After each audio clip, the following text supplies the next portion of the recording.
Right now at 5, Governor Kehoe signs Missouri's new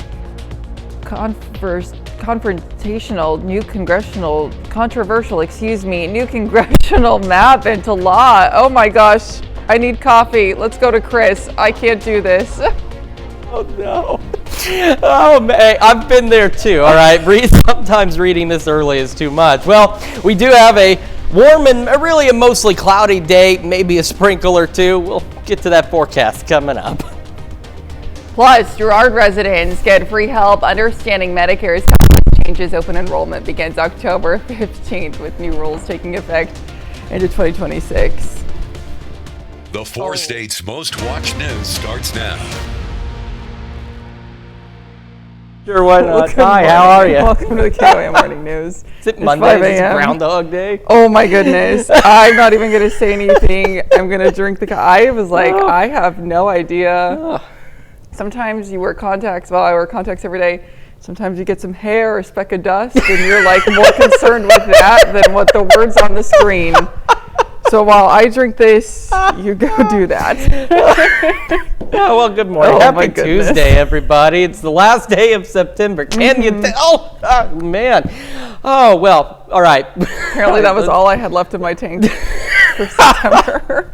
Oh, okay. Sorry. That's what I'm going to do. I'm Chris Porter, by the way. It's Tuesday, September 30th. Happy Tuesday. Yeah, let's go take a look outside, shall we? And next time, I can't. Don't worry. When I was, we do our weather updates for our streaming on KOAM Plus. I had to restart the first one like 3 different times because I couldn't speak. Every word I said, I started getting tongue-tied, man. It happens. I made the coffee, too, so I don't know how good it's going to be. It may have the opposite effect. But we're looking pretty good. We're starting to see clouds gradually increase, and they will continue to do so through the morning. This is our camera. See, now it's happening. This is our camera. 7th and range line looks good. This is the MoDOT camera, 20th and range line. It is also looking pretty good this morning. Do have, again, some patchy fog. Right now, not as widespread as what we saw yesterday. I mean, it wasn't everywhere, but they're a bit more. Around the Grand Lake area and then eastern Benton County, we do have some slightly reduced visibilities out there, so do use caution. And, of course, we'll keep an eye on the fog tracker because some additional light patchy fog is possible out there. On to the future track again, mostly cloudy skies. Future track still hinting at a sprinkle or two. It's still less than a 5% chance of any kind of rain, but if a raindrop or two hits your windshield, do not be surprised. Also, though, don't be surprised if you don't see any rain at all because again, the chances are extraordinarily low. Temperatures pretty similar to yesterday. We've got mid-upper 50s, a few 60s out there. It looks like our warm spot right now is Cassville at 61. Doing a quick scan, the cool spot appears to be tied up between Neodesha and Parsons, both at 56, and I lied, Monette's the warm spot, 63. Kids heading out the door, about 60. Again, some patchy fog should burn off a little faster because we're not expecting as much. Otherwise, mostly cloudy, 80 by lunchtime, 83 when we come home. And really, these temperatures, not much difference from yesterday. We'll go upper 60s by 9, about 80 by noon, and low to mid 80s for our highs with that southeast breeze 5 to 10. These temperatures will be much different over the next couple of days as they continue to climb into the upcoming weekend. We'll talk about that and what we're still watching next week for the potential return to fall-like weather here in just a few more minutes. Elise? All right, Chris, thanks. Well, Missouri's new congressional map sparks debate across the state as KOAM's Blake Gully reports. Governor Mike Kehoe has signed the controversial redistricting bill into law, but opponents say it amounts to political gerrymandering. Governor Mike Kehoe has put his stamp on Missouri's new congressional map, signing the bill into law among ongoing controversy. The governor says Missouri's conservative common sense values should be accurately represented at all levels of government, and he believes the Missouri First map delivers on that promise. House Bill 1 was introduced after Kehoe called for a special congressional session in August. Missouri State Representative Dirk Deaton, a co-sponsor of the bill, says the new map better groups suburban and urban areas. This is a better map, and it's a better map in a variety of ways. For example, it splits fewer cities and fewer counties than the current map does. I think it's great that this map actually does pair, in some cases, suburban, urban, rural. These are, some would say they aren't, but I think these are communities of interest in metropolitan statistical areas. We know it's not just the city core. The major change with the new map is the redrawing of the 5th district, which has been divided among the 3 surrounding districts. Benjamin Singer, a co-founder of the Respect Missouri Voters Coalition, calls this an example of gerrymandering. He states, Missouri voters are tired of being stuck in gerrymandered districts where they can't hold politicians accountable. The only way to end gerrymandering for good is by passing the Respect Missouri Voters Amendment, which would prohibit politicians from overturning measures passed by voters. The coalition is currently gathering the 300,000 signatures needed to get the measure on the ballot. Reporting from Joplin, Blake Gully, KOAM News. Now, the new map backed by President Donald Trump will take effect during the upcoming midterm elections. Yesterday afternoon on I-44 south of Carthage, 2 tractor trailers collided, causing a traffic slowdown that lasted nearly 4 hours. One of the trucks veered to the left and struck one of the large poles supporting the road signs above the interstate. The 57-year-old male driver from Sullivan, Missouri was trapped inside the truck until Carthage firefighters could cut him out. Mercy EMS then rushed him to meet a Mercy Lifeline helicopter at Joplin Regional Stockyards. At the crash scene, the recovery required extensive cleanup. The trailer was loaded with various auto parts. Traffic backed up at one time to 4 miles. The second tractor trailer involved only had minor damage and the driver was not hurt.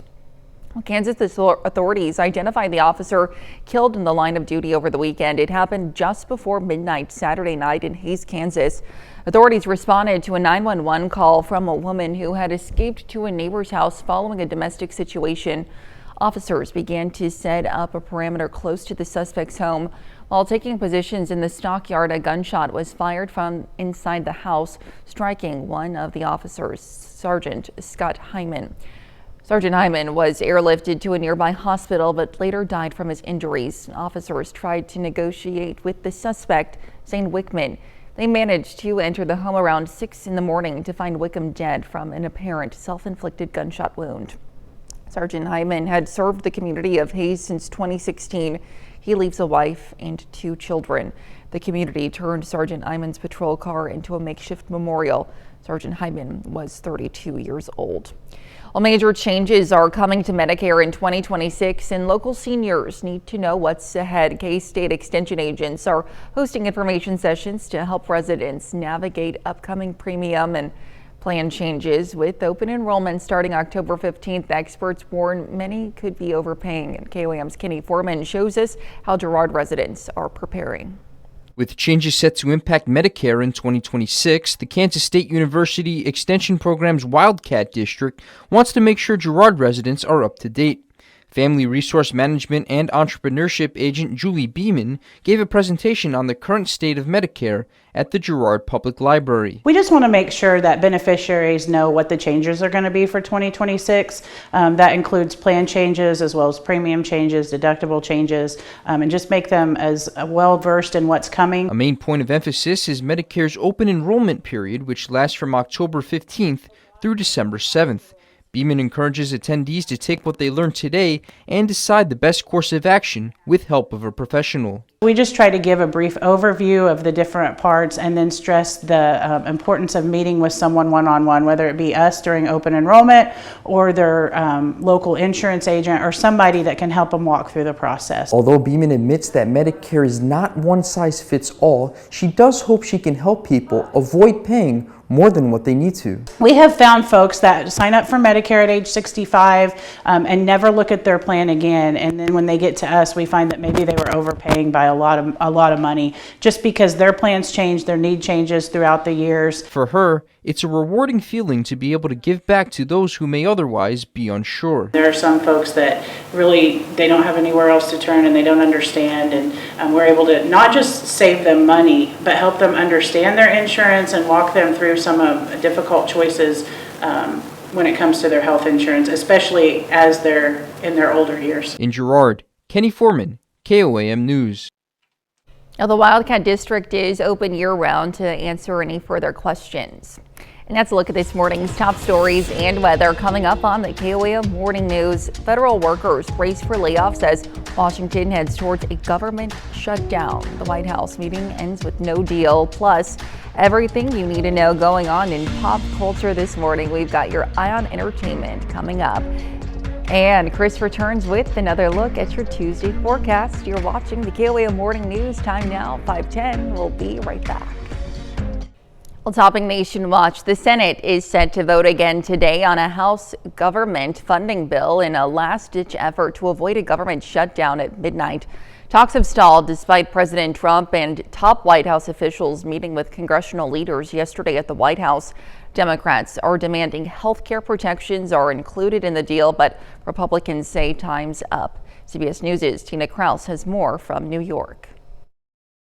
The federal government could run out of funding in less than 24 hours unless Congress cuts a deal. I think we're headed to a shutdown because the Democrats won't do the right thing. A White House meeting yesterday between President Trump, Vice President J.D. Vance, and leaders from both parties ended with lots of finger pointing and no breakthrough on an agreement. It's in the president's hands whether to avoid a shutdown or not.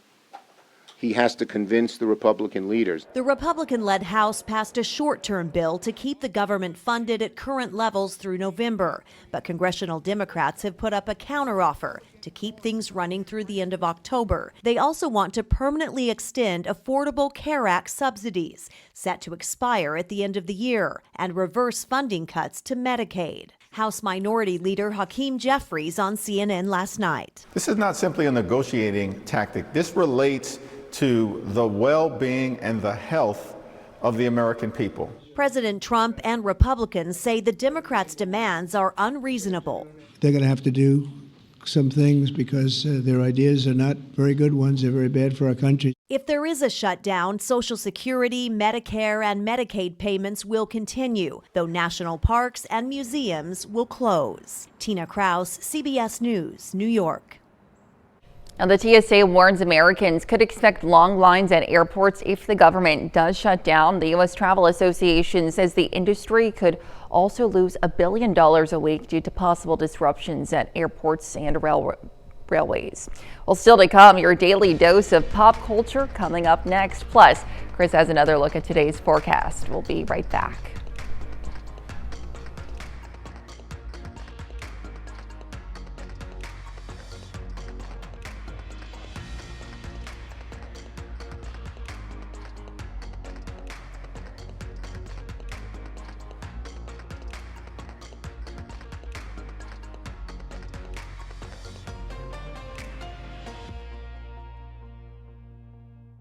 Well, concert season kicks off with more tour dates from the Joe Bros and actor Liam Neeson like you've never seen him before. Gwen Baumgartner has your Eye on Entertainment report.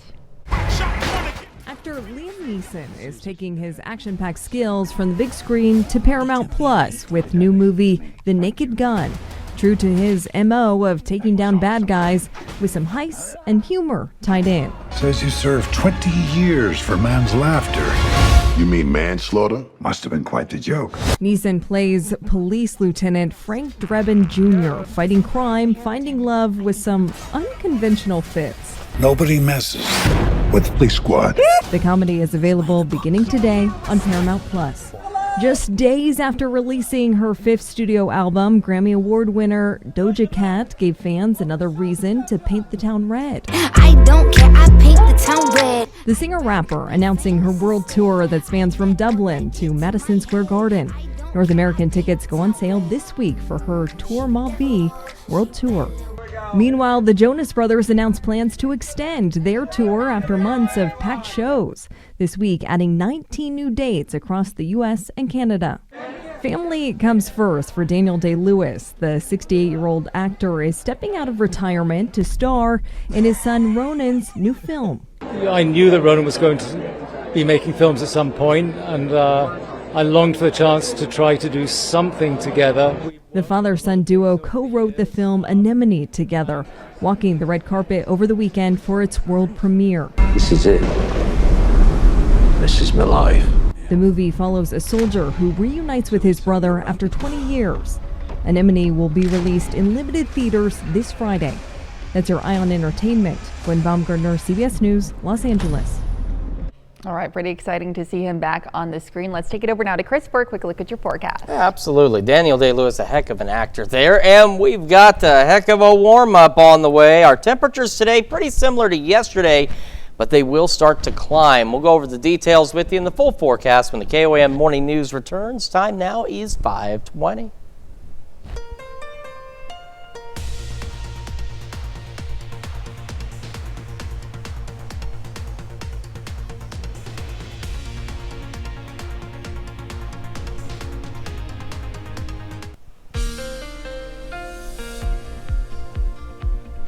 Welcome back to the KOAM Morning News, 5:22 on this Tuesday morning, starting again with the fog tracker. So you can see we're starting to get some light fog showing up parts of Crawford and Barton counties out there. Of course, we get some fog around the Grand Lake area stretching east toward Anderson into western McDonald County, and then in eastern Benton County as well. Some dense fog out there, so not as much as what we saw yesterday, but still some foggy spots out there. So again, low beams, not your high beams. Slow down. Give yourself time to get where you're going. Once fog burns off, which it should do so a little earlier today, we are looking at mostly cloudy skies out there. Future track still hinting an isolated sprinkle, but again, our rain chances today less than 5%, but one of you might get a raindrop or two. Overnight, we're still mostly cloudy. It'll be tomorrow morning that we'll start to see the clouds progressively begin to lift out of the area, and we'll go partly cloudy through the morning into the early afternoon, and then gradually become mostly clear to partly cloudy as we head into Wednesday evening and into the overnight hours. We roll into our Thursday.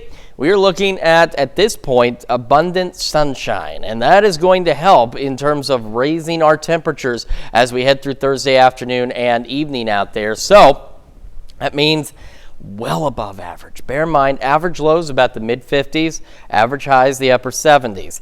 And these temperatures the next few days are not going to be anywhere near that. As we get our day started, again, some of that patchy fog could continue through about 8 and maybe 9 at the latest. So like I said, should burn off a little earlier than yesterday. We'll otherwise start to go mostly cloudy. Low 60s to start, upper 70s once again by 11 o'clock this morning. Now, the clouds do help in one sense. We're not going to be really any different than where we were yesterday temperature-wise as we go in the low to mid-80s once again with that southeast breeze around 5 to 10 miles an hour. In fact, these numbers, just punching them in, looking at the data for today, they're virtually the same as what they were yesterday. There's only a couple of minor changes out there. So like I said, the clouds kind of helping out with that. As we go into the evening, still mostly cloudy. These temperatures, once again, almost the same as yesterday. We'll be back into the upper 60s by 10. Now, the difference here is instead of more upper 50s tonight, like what we saw yesterday morning, like what we're seeing this morning, we're looking at a lot more folks low to mid 60s, and winds are expected to continue to be calm. As we head over the next several days, we got this business going on. These temperatures climbing mid upper 80s. The more sunshine we get, the hotter it's going to get for now, and that's not a good way to start October. I mean, look at this. We're starting October hotter than where we're starting or ending September, which is not the way it's supposed to go. But again, it's one of those opportunities. If there's something you didn't get done this summer, now's your chance to do it. Sunny skies continue into the weekend. The unfortunate side to this is there's no rain. I know we've had some. We need more. We still have drought conditions in the area. Now, here's what we're still watching is this system here as we roll into next week. Remember yesterday, it was back as early as Sunday. Now it's to Tuesday. It's one of those situations we're still pretty far out. The system is still showing up on the long-range data, but fine-tuning its arrival is going to have an impact, obviously, on when we get shower and storm chances and when our temperatures will finally start to drop back to more normal levels into the upper 70s. So we'll continue to monitor that. Hopefully we get slightly better rain chances than that as well, and hopefully a week from now we'll be back to normal temperatures across the area. That's a check of your forecast. We're going to send it over to Elise now with Health Watch. All right, Chris, thanks. Well, a growing number of women who experience difficult deliveries are joining a social media group. Doctors say birth trauma affects about 45% of new mothers, leading to conditions like PTSD, and many say help can be hard to find, which is why Birth Trauma Mama has become so popular. Stephanie Stahl has more. A relief to share happy times for these two moms who had death-defying deliveries. I had a postpartum hemorrhage. I was in heart failure for 6 months. Danielle McKenna had her son Hudson 3.5 years ago. I was so grateful to be alive. I was so grateful for Hudson. But I was also grieving a lot. My introduction to motherhood, it was so different than I thought it was going to be. Danielle, who lives in South Jersey, says she felt lonely and isolated until on Instagram she found Kaylee Summers, also known as the birth trauma mama. I did not believe that my baby was mine. She's created a community of women sharing their delivery dramas. Being able to connect with Kaylee was really important for me at that moment in time. We featured Kaylee in 2021 when she first went viral on TikTok after almost dying when her baby Callahan was born. She was saved with help from a tiny heart pump called Impella. I wouldn't be sitting here creating this community without Impella. Kaylee, whose son is 6 now, has hundreds of thousands of followers on social media. Why do you think it's become so popular? I think because unfortunately a lot of people are traumatized by their birth experiences, right? 1 in 3, so over 1 million people a year. It's really hard to say, hey, the thing that I love more than life itself, the person that I was lucky enough to bring into this world, it also happened in a way that was the most devastating experience of my life. They say sharing brings healing. There's a whole community of us out there that are willing to support you. The birth trauma mamas bonding on social media and beyond and getting better together. Stephanie Stahl, CBS News, Philadelphia. Now, the birth trauma mamas say many women feel healthcare providers dismiss their traumatic experiences, and they hope increased awareness will improve that. And the unhealthy foods that Gen Xers are addicted to, and new info about the warning signs of heart attack and stroke. Michael George has today's top health stories. 99% of people who had a heart attack, stroke, or heart failure have warning signs ahead of time. That's according to a new Northwestern University study that finds key risk factors almost always precede cardiac events. Those risk factors include high blood pressure, cholesterol, glucose, or a history of smoking. These findings challenge the idea that heart attacks and strokes often happen without warning. HPV vaccination has a beneficial effect even for those who don't get the vaccine. An Albert Einstein College of Medicine study found the HPV vaccine greatly reduces rates of cervical cancer. And there's evidence of herd immunity, meaning enough people are getting vaccinated that even unvaccinated people are seeing lower virus rates. Researchers say higher vaccination rates have the potential to eliminate cervical cancer globally. And many people in their 50s and 60s show signs they're addicted to ultra-processed foods. Researchers at the University of Michigan found 1 in 5 women and 1 in 10 men in Generation X are hooked on sweets, fast food, or sugary drinks. Studies link eating ultra-processed foods regularly to increased risk of health issues like cardiovascular disease, cancer, obesity, and diabetes. Those are some of the day's top health stories. Michael George, CBS News. All right, we'll be right back. Right now at 5:30, from helping people to changing society, discover why more students choose law school despite the challenges. We'll show you the passion driving a 40% increase in applications. And we've got some clear skies to start. Clouds gradually increasing for us. Our temperatures remaining above normal. A look at your forecast coming up. Plus, McKinley Elementary gets a major safety upgrade thanks to a local donation. Learn how $3,000 will help track students and visitors at the Joplin School. The 4 states' most watched news starts now. Good morning and welcome to the KOAM Morning News. It's 5:33. I'm Elise Noe. And I'm Chris Warner. It is now Tuesday, September 30th. Tomorrow is October. It certainly is. Yes. And we are going to end September cooler than how we're going to begin October. Not by much, but you probably won't really tell the difference too much. But yeah, it's going to be warmer tomorrow than it is today, and just kind of hard to believe. But eventually, we should get some relief at some point. Yeah. Just not today, unfortunately. Let's start with that live look outside downtown Pittsburgh. Things are looking pretty good so far. Like I said, on the drive-in, I actually even ran into some patchy fog on Old 96. Nothing major, but it was out there. And otherwise, we're looking all right. Our camera 7th and range line in Joplin, looking pretty good so far as well this morning. And we'll head down to the MoDOT camera 20th and range line in Joplin, looking back to the north. Also looking pretty good as we get this day started. However, as I mentioned, patchy fog was going to be possible again today. Not as widespread as yesterday, and that is still holding true so far. We had some fog around the Grand Lake area, so parts of northern Delaware, southern Ottawa, and western McDonald counties.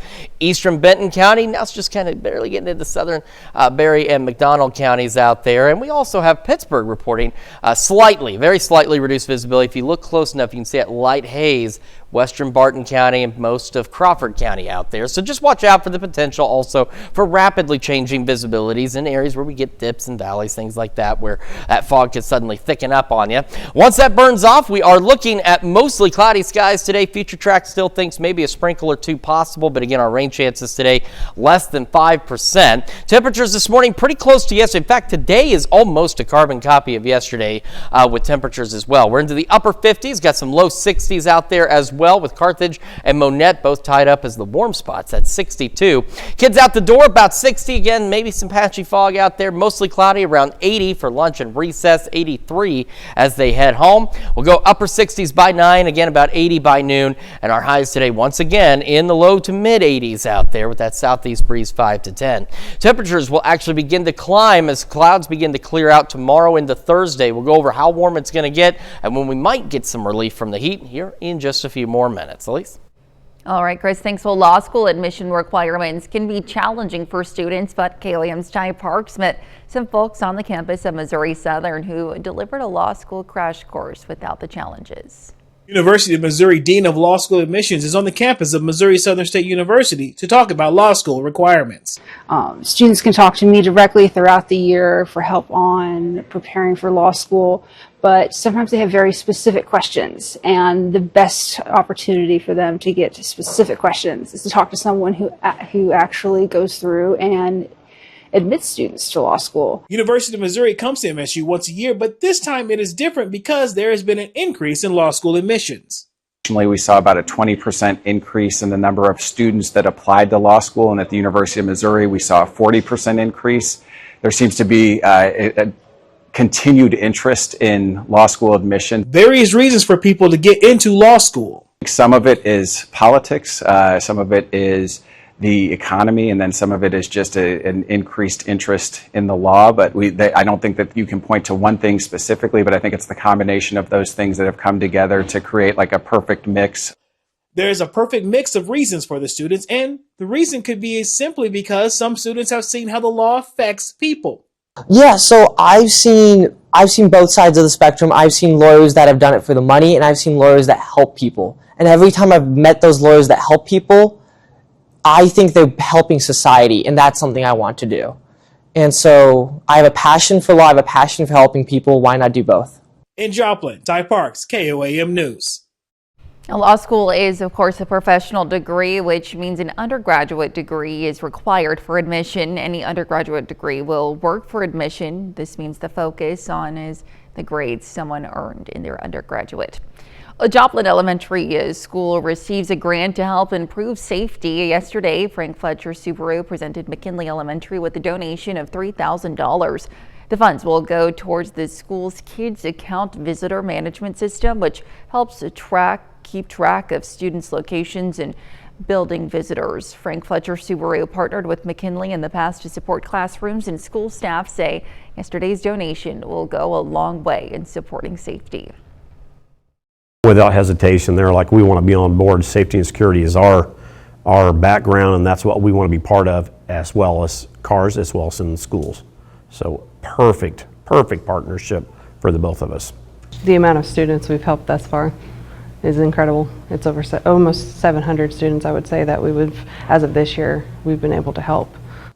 Through the Subaru Loves Learning initiative, McKinley has received another $3,000 donation that will help teachers purchase school supplies for their classrooms. Missouri State University unveiled its newest facility yesterday. The Construction Education Success Center is an addition to Kemper Hall. The 10,000 square foot space is designed to educate more construction majors and meet industry needs. The center includes a 30-foot high training lab, a space for students to get hands-on experience with full-scale construction activities like aerial lift training and crane safety. There's also a construction management lab, a study lounge, and a rooftop terrace. The program director says the new facility will make a major impact. This new building is going to really change the game in terms of recruiting and attracting and retaining top talent. It allows us to provide opportunities to do these hands-on things, and this will be one of the premier construction education spaces in the country. And the $9.6 million project was paid for by the Mo Excel's Workforce Initiative and private donations. And that's a look at our top news stories coming up this half hour on the KOAM Morning News. From Bolivia to Cleveland, find out how one traveler explores the world on a teacher's budget. Plus, from food assistance programs to apple theft, You Pick Farms, your Ag Day Minute covers the agriculture stories affecting millions of Americans. We'll have the latest on that. Time now, 5:39. You're watching the KOAM Morning News. We'll be right back. Well, in Consumer Watch, inflation and concerns about the economy are prompting more Americans to seek out deals, especially when it comes to travel. And there are ways to save on trips you may not have considered. CBS News correspondent Wendy Gillette explains in today's Travel Tuesday from Cleveland. Bill Kurtz from Oradell, New Jersey is a teacher and proud budget traveler. He's used school breaks to visit Bolivia, India, and Ireland. I like to travel for as long as I can, and by traveling on a budget allows me to go places for longer. Kurt says he does lots of research so he can skip organized tours. He also chooses destinations where the dollar stretches further, including Central and South America and Eastern Europe, and books hotels last minute. I book the first couple nights when I land, and then I plan as I go. If you're a more detailed planner, consider when rooms are cheapest. Zig when others are zagging. Expedia travel expert Melanie Fish says that means if you're heading to a city known for business travel, visit over the weekend. Choose resort areas when they're off-peak, like now, what's known as shoulder season. That magic time after the busy summer travel season before holiday travel kicks off. Also consider less buzzy spots like Midwestern cities that will be cheaper. It comes down to dollars and cents. It costs less to stay in Cleveland, to get to Cleveland, and to do things in Cleveland. The Cleveland Museum of Art has free entry. A boutique hotel like Fidelity, where we stayed for a special rate, has rooms for as low as around $100. And Playhouse Square offers less expensive show tickets in the country's largest performing arts center, aside from New York. Baseball games are also a bargain here. 4 Guardians tickets, a 2-night Airbnb stay, and some food and drinks cost just under $400. That's the 8th lowest price for an MLB away game, according to the sports betting analysis site Action Network. Progressive Field recently unveiled a $200 million renovation on nearby East 4th Street. Honky Tonk Bar has a southern vibe, and Cordelia serves up elevated dishes for less from a James Beard Award finalist. We view Cleveland as this kind of poorly kept secret.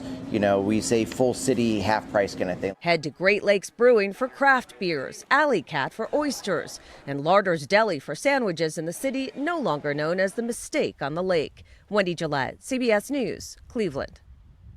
Well, as for timing, Expedia recommends booking domestic flights 1 to 3 months out and flying on Thursdays and not Sundays to save money.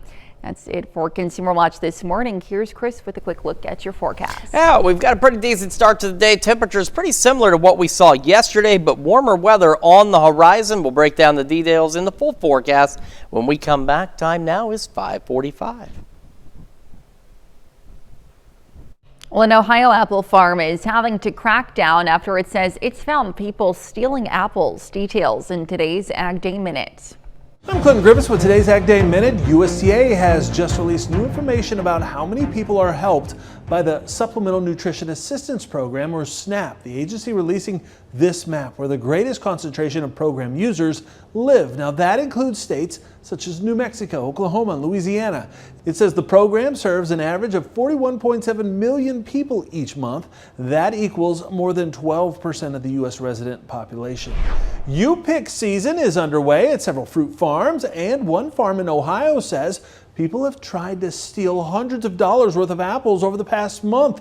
Lind Fruit Farm in Ohio saying it found apples in the space tire compartment of a car, along with apples under seats, blankets, even in a glove box. Farm officials saying on Facebook that they found $400 worth of hidden apples in one car. And they say if apples are hidden from the checkout crew, they will be calling the police. And Merriam-Webster has announced a major update to its collegiate dictionary, adding more than 5,000 new words. The additions include teraflop, which is a unit of computing speed, Others include beast mode, referring to intense effort.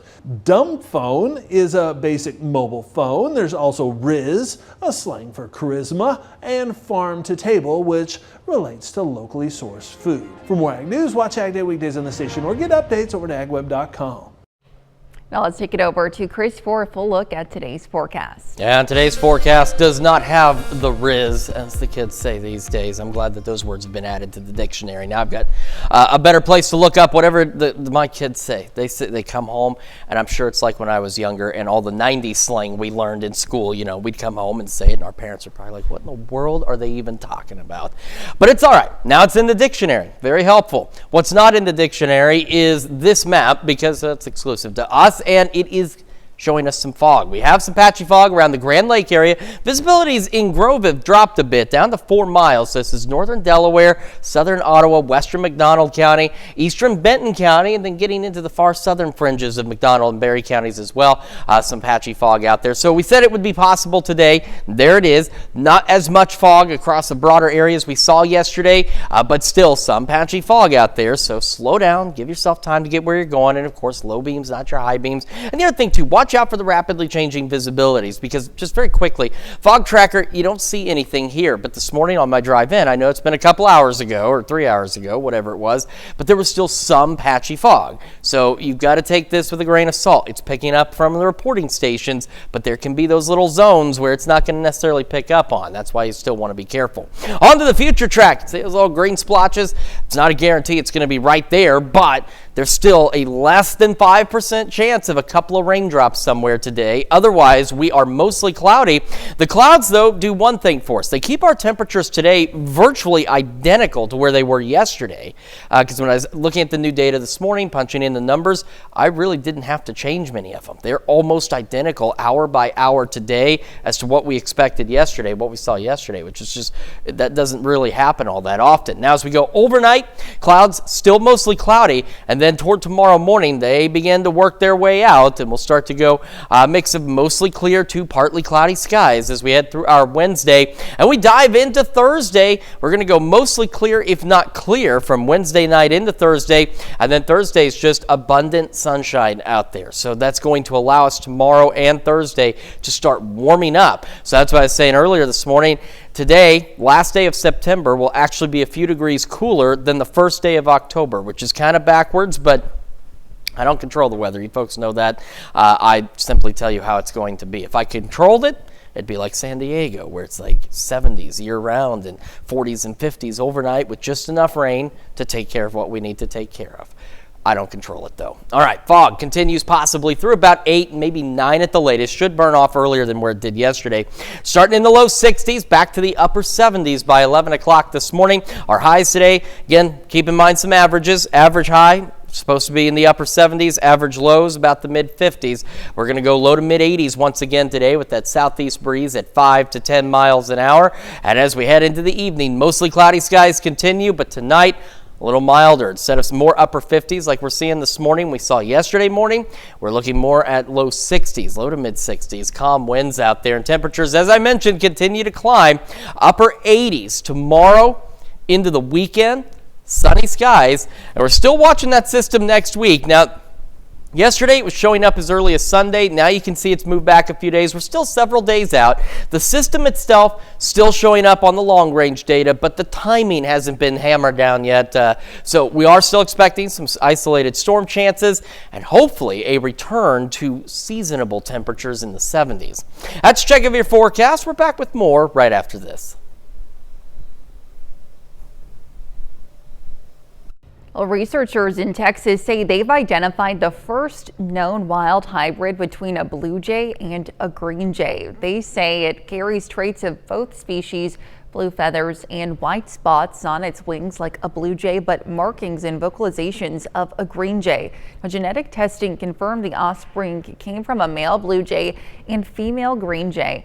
Only one other example of a blue jay green jay hybrid exists. It was born in captivity in the 1960s. Well, an adorable koala Joey at Australia's Melbourne Zoo emerged from her mother's pouch for the first time. The young Joey, named Peach, seen here clinging to mom as the pair crawled around their enclosure. Zookeeper's Aaron Myers has said Peach is growing really fast, which is so nice to see. And according to the zoo, koalas only experience 1 month of gestation, and then the newborn Joey spends 6 months in their mother's pouch. Can you imagine having a pouch to carry a child? I mean, you can buy them at the store, but what if people were like that? What if people had a third arm too? Imagine if what we could do. All right. That was interesting. No, it wasn't. Let's get to this. We've got mostly cloudy skies out there. It's the coffee. I made it. It's not good.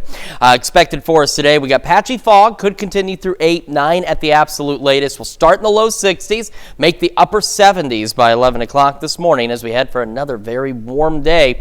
Heading into the low to mid 80s, we'll have that southeast breeze 5 to 10 miles an hour. And, of course, mostly cloudy skies. And as I've mentioned, a less than 5% chance of a raindrop or two somewhere out there, but again, all likelihood will remain dry. Mostly cloudy through the evening, still pretty mild, upper 60s by 10. However, yesterday, this morning, we've got quite a few locations into the upper 50s. Tomorrow, we're expecting to start more so in the low 60s out there as our temperatures continue to climb. Skies start clearing gradually through our Wednesday and into Thursday. The sunshine really builds in and our temperatures really start to climb as well into the upper 80s. Could even see some 90-degree readings as we head into this upcoming weekend. Yeah, that is not the way to start October, but that's how we're starting it. We're still watching that system next week. It's been pushed back a few days, but we're still several days out. Should still bring us some isolated shower and thunderstorm chances and hopefully a return to fall-like weather sometime next week. That's a check of your forecast. We got another hour of the KOAM Morning News right after this.